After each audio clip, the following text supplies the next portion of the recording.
আমি আমার এই প্রায় 55 বছরে যত, তার খোলাসা কথা হলো, আল্লাহর কাছে যত অন্যায় করেন, মদ খেয়েছেন, শুয়োরের গোশত খেয়েছেন, অন্যায় করেছেন, যাই করেছেন, মাপের আশা আছে।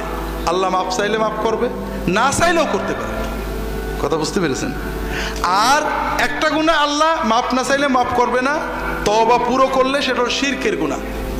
আর একটা গুনাহ আল্লাহ মাপ চাইলেও পুরো মাপ করবে না, সেটা হলো বান্দার হক, মানুষের ক্ষতি করেছেন। কথা বুঝতে পেরেছেন? এই জন্য ভাইরা, আপনার দ্বারা যেন কোনো মানুষের ক্ষতি না হয়।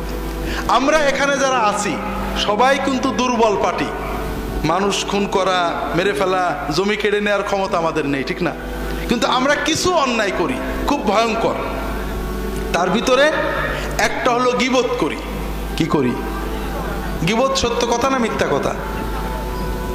আমি মাঝে মাঝে প্রশ্ন করি ঠকানোর জন্য, এটাও কিন্তু সেই জন্য। গীবত আসলে শতভাগ সত্য কথা, মিথ্যা হলে সেটা গীবত থাকে না, সেটার নাম হলো অপবাদ। মিথ্যা হলো অপবাদ। আল্লাহ রসুল সাল্লাল্লাহু আলাইহি ওয়াসাল্লাম বলছেন, আতাদরুন আমাল গীবা? কালু আল্লাহু ওয়া রাসূলুহু আলাম। ক্বালা যিকরুকা আখাকা বিমা ইয়াকরাহু। ক্বালু ইয়া রাসূলাল্লাহ রাআইতা ইন কানা ফি আখি মা আকুল। ক্বালা ইন কানা ফি আখিকা মা তাকুলু ফাকাদ ইগতাবতা ওয়া ইল্লাম ইয়াকুন ফিহি মা তাকুলু ফাকাদ বাহাত্তা আও কামা ক্বালা সাল্লাল্লাহু আলাইহি ওয়াসাল্লাম। রাসূলুল্লাহ সাল্লাল্লাহু আলাইহি ওয়াসাল্লাম সাহাবীদের বলছেন, তোমরা জানো গীবত কি? তারা বললেন, আল্লাহ এবং তার রাসূল ভালো জানেন। রাসূলুল্লাহ সাল্লাল্লাহু আলাইহি ওয়াসাল্লাম বললেন, তোমার ভাই সম্পর্কে তার গায়বাতে, গীবতে, তার অনুপস্থিত অবস্থায় এমন কথা বলবে যে এটা শুনলে তার মন খারাপ হবে। সাহাবীরা প্রশ্ন করলেন যে ইয়া রাসূলুল্লাহ, এইরকম জিনিস যদি তার সত্যিই থাকে? রাসূলুল্লাহ সাল্লাল্লাহু আলাইহি ওয়াসাল্লাম বললেন, যদি সত্যই এরকম জিনিস থাকে তাহলে সেটা গীবত, আর যদি মিথ্যা বলো সেটা অপবাদ। তাহলে গীবত হওয়ার জন্য দুটো জিনিস শর্ত, একটা হলো সত্য হতে হবে, আর একটা এমন কথা যেটা তার পিছনে বললে সে শুনলে তার খারাপ লাগবে, কষ্ট পাবে। কথা বুঝতে পেরেছেন? আর অপবাদের কথা একটু পরে যাচ্ছি। আল্লাহ রসুল সাল্লাল্লাহু আলাইহি ওয়াসাল্লাম বসে আছেন, তার পাশে তার স্ত্রী আয়েশা রাদিয়াল্লাহু তাআলা আনহা বসে আছেন।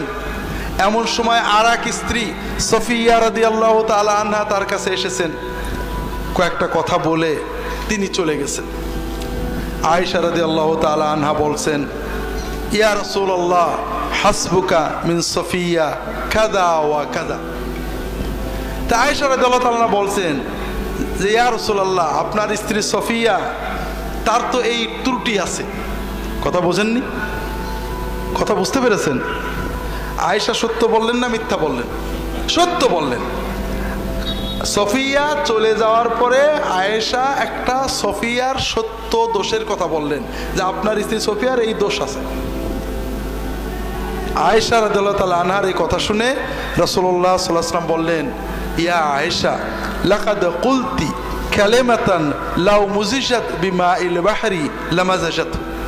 আয়েশা, তুমি এমন একটা কথা বললে, একটা বাক্য বললে, এই বাক্যের ভিতরে এত দুর্গন্ধ, এত ময়লা, এত নাপাকি, এত পাপ আছে যে সমুদ্রের পানিতে এটা ঠেলে দিলে, সমুদ্রের পানির ভিতরে এই বাক্যটা ফেলে দিলে পুরো সমুদ্রের পানি নাপাক হয়ে যাবে। তো ভাইরা, এইরকম কথা আমরা কি বলি না? বলি না? বছরে দু একটা। হাজারিন, 5 জন 2 জন মেয়ে এক জায়গায় হলে কথা বলেন, অমুকের বাড়ি দাওয়াতে গেছিলাম, এই দুল পরেছে, এই ফুল পরেছে, এই শাড়ি পরেছে, এই রান্না করেছে, ইত্যাদি সমালোচনা করেন না? সওয়াব হচ্ছে না গুনাহ হচ্ছে? কত কঠিন গুনাহ যে কিয়ামতের দিন আপনার নেকিগুলো কেড়ে নিয়ে যাবে। আমরা 5 জন এক জায়গায় বসলে ইমাম সাহেব, মৌলানা সাহেব, মন্ত্রী সাহেব, অমুক সাহেব গীবত করি না? গুনাহ হচ্ছে না সওয়াব হচ্ছে? সবচেয়ে বড় মজা হলো ভাইরা, আমরা গীবত করি যাদের পছন্দ না করি, ঠিক না? যাদের মহব্বত করি সাধারণত গীবত করি না। কার গীবত করি? যেমন ফুরফুরার লোকেরা হয়তো চরমনার গীবত করে, চরমনার হুজুরেরা ফুরফুরার গীবত করে, জামাতের হুজুরেরা তবলিগের গীবত করে, তবলিগের হুজুরেরা জামাতের গীবত করে। আছে না নেই? আছে। প্রথমত এটা একটা মহাপাপ। 2 নম্বর কথা, ওই যার গীবত করলেন কিয়ামতের দিন আপনার জিকির, ওজিফা, জিহাদ, তাকওয়া, তওবা সব সওয়াব কেড়ে নিয়ে যাবে। কাজেই ভাইরা, আমার অনুরোধ হল না যাই। কথা কি বুঝতে পেরেছেন? মদের পাপের তওবা সহজ, গীবতের পাপের তওবা